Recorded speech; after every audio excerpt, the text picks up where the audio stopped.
part 9, where all of this finally meets real data work. Because the algorithms we have learned are not academic.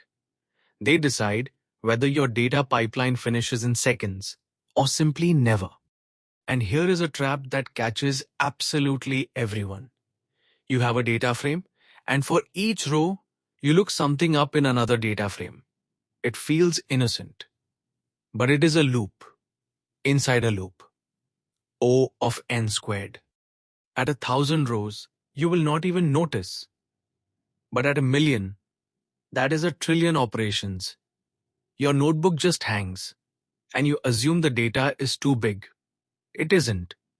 The algorithm is simply quadratic, and the fix is almost always the same.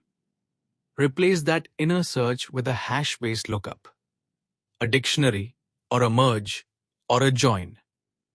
The hash table we learned turns that inner O of n into O of 1. And suddenly, n squared becomes n. The job that hung for an hour now finishes in seconds. Same data, same machine, just a better algorithm.